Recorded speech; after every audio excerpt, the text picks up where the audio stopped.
Hi everybody, Sirulina here. I've got another superfood for you, Spirulina, and it is the superfood of superfoods. Now if you look at Spirulina, you'll see it in a powder form. It's kind of a blue-green, and that's because it's a blue-green algae. It has a real blue tint to it. Now algae is we find in fresh water, ocean water, all over the world. And about 50% of the oxygen in our world, in our environment, is produced through photosynthesis and that energy release through blue-green algae or algae in general. Now, spirulina has some very interesting compounds and chemicals in it we're going to talk about. Obviously, million benefits you can see here, superfood of superfoods that it is. And it is probably the number one, if not very high up there, but I'm going to say it's the number one nutrient-rich food on the planet. So that's a big statement there, guys. Now, it's about 60 to 70% pure protein. Now, that's unheard of. You're not going to get anything close to that in any meat products, dairy products, any other food source on the planet as well. And it's a complete protein. So you get all 10 of your non-essential, all 8 of your essential amino acids, which are the building blocks of protein, in spirulina. So that's pretty amazing. Now, I wouldn't use that just as my protein source. You're going to have to eat quite a bit of it. It's very nutrient dense. You eat small amounts of this to get the chemical and benefits from spirulina. So that's the nice thing. It's not super expensive. It's a little bit pricey because it's gotten vogue, it's gotten popular, but it's still very reasonable for how much you're going to use per day. So if you look at 1 tablespoon of spirulina, which is gives you 7 grams of protein. So that's quite a bit per gram in 1 tablespoon. That's not a whole lot, guys. You also have in there vitamin B2, B3, B12. There's many vitamins and minerals, but we also have copper, iron, potassium, the significant ones, magnesium, manganese, and it's very low in calories, very low in carbohydrates. And it is a vegan source of protein for the vegans and vegetarians out there. So it's a very good way to get some extra protein source in your diet. Now, let's come over here and look at the benefits. There's huge, and these are all interrelated. If you look at a lot of my videos recently, we're going to kind of be a little bit redundant on things, but again, everything is interrelated in the world, in science, and in the body. So all of these interplay with each other and interact, all of the effects here. Now, it's very high. Now, I'm going to jump, over here for a minute, in chlorophyll. 2 things that make spirulina, very unique. One, that blue-green algae. So we have a chemical in there that is that blue color. The other thing is the chlorophyll. It makes it very unique. It's super high in chlorophyll. It is 10 times higher in chlorophyll than any other green vegetable or vegetable on the planet. So that's huge, very huge. We look at the general benefits here. It's the chlorophyll, the effects in there are very high antioxidant. So it's fighting and killing those free radicals. We've talked in many videos previously is how free radicals are attacking cells and destroying cells in our body, causing illness and disease. So we want to fight those free radicals, keep the free radicals low. And it's a high antioxidant. That's what antioxidant is doing. It's fighting oxidation that is caused by those free radicals, destroying the cells in the body. So that's huge. Anti-inflammatory. We've talked very much recently. We did a whole series on anti-inflammatory foods. We did a whole video on an anti-inflammatory meal with about 40 things there, including desserts. If you haven't seen that, look that up on my YouTube channel, please. And by the way, please subscribe and hit like if you like this or any of the other videos. I'd appreciate that. So anti-inflammatory, it's very important. We've talked about in many videos how we're finding out now in medicine and science that inflammation in the body is directly related to many illnesses and disease, to most illnesses and disease in the body. So that's another huge one. Antiviral, we've talked recently in the recent videos about, of course, what's going on with COVID.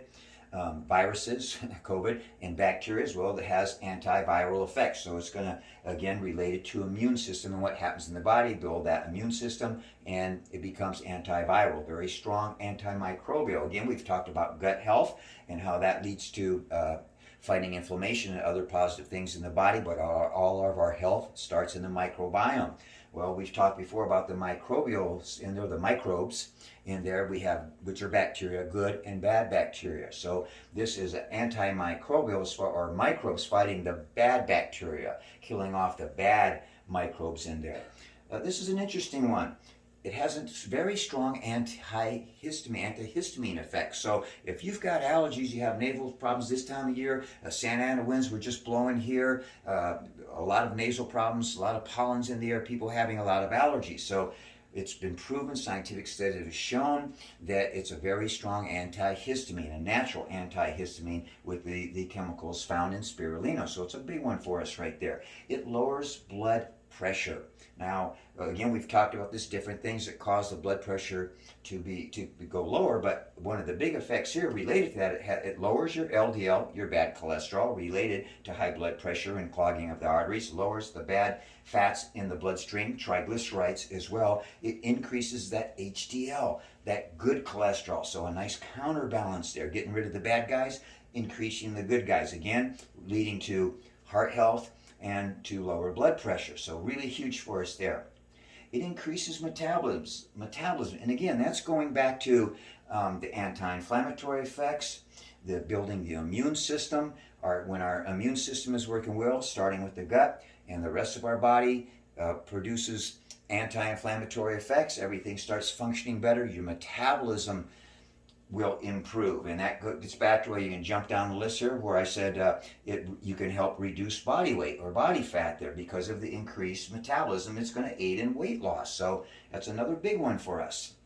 Boosts the immune system, we mentioned already. Lowers A1C in your blood. Well, when we look at A1C in the blood, that's usually an indicator when that's high of pre-diabetics or type 2 diabetes. So we want that low. Again, this is going to assist for it. So if you're pre-diabetic or you have type 2 diabetes, spirulina is going to be great for you. Scientific studies I've mentioned over here, and we'll come back to that, but it shows that we're going to increase muscle strength and endurance. It helps combat fatigue and cramps in the muscles as well. Now, it increases your red blood cells and your white blood cells. Remember, we've talked in previous videos, I did a whole series on oxygen, the most important energy source on the planet, how important our oxygen transport system is, how that oxygen gets to every cell in the body. That's our most important energy source. Oxygen is very important to the body. We don't want too much, but we have to have it in there. Now, if we're increasing that red blood cells, they have the hemoglobin in there, and they are the transport system. They carry that oxygen to every cell in the body. So that's hugely important. Increasing WBCs, the white blood cells. What do? They fight infections and disease in the body. So we want to have those high, but not too high. If they're too high, that's a sign of inflammation, which causes disease and problems in the body. But we don't have to worry about that. We're not eating so much that it's going to take it to a dangerous level. It increases it in a positive way, the white blood cells, so they're doing good work for the body. An anti-cancer, there's been many studies that have shown, they also did a lot, especially with animals, they did a lot with animals and they reduced the size of tumors, they reduced the effects of cancers. In some cases it disappeared, it ate it alive. So that's pretty huge right there, and they need to do further studies with human beings on that. So again, super high levels of chlorophyll, 10 times more than vegetables. That's crazy. Again, increases production of red blood cells. Right? It detoxifies your blood as well as the liver. Now, we get a lot of buildup of heavy metals in our environment, in our food sources, OGM foods. So we want to keep those heavy metals out of the body, and the chlorophyll in there helps detoxify the liver and get those heavy metals out. So that's huge. Helps prevent fatty liver, which is very dangerous in our society. It, again, oxygenates the blood. That increased oxygen, more RBCs, O2, transport system, oxygen transport system working better. We look at scientific studies.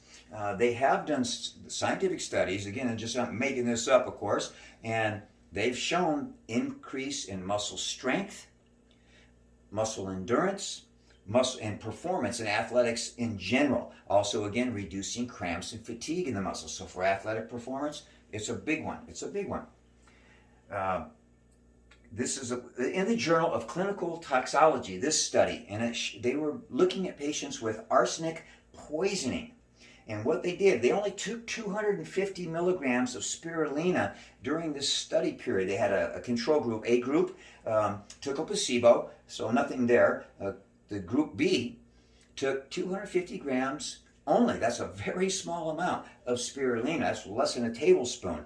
And at the end of that study, they reduced the effects of the arsenic poisoning by 50%. That's huge. So again, removing toxins, poisons from your body. It's a big one.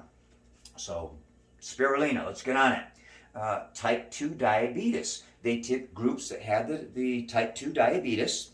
They took 2 grams, so a little bit more, still not a huge amount, per day, and it significantly reduced their blood sugar. So again, prevention of diabetes, or if you have type 2 diabetes, it's going to help curb that and bring that back. So there's huge amount of benefits here. So highly recommend the Spirulina Superfood of Superfoods to you. It comes in powder form.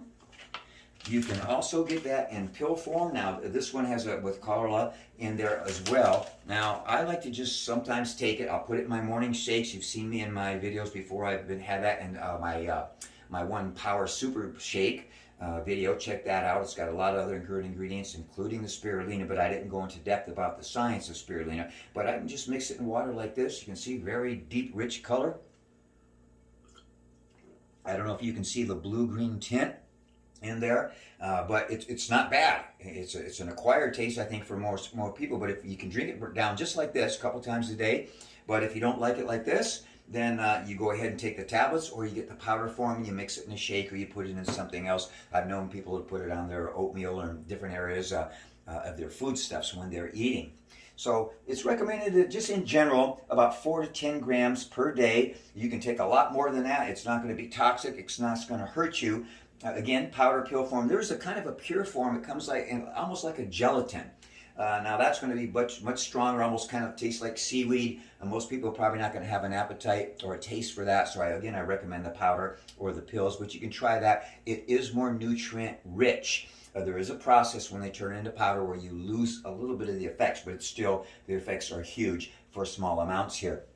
Now I recommend that you start anything new in your diet, make small changes, but especially with something like this, a supplement that you haven't tried before. Now, some people have found that they will have bloating or a little bit of digestive problems when they start with spirulina, and that can be common. You might try it your first time and not have a problem. So start with very small amounts in water, whatever your food stuff is, and if you see that you have some increased problems digestively a little bit or bloating, just remain with very small amounts and try to get a little bit daily. Now remember, it detoxes your system. Part of what's going on there is that gut health, unfortunately, if you're getting bloating from it, is not good at that point. So you want to continue it, but in very small amounts so it doesn't really aggravate your system.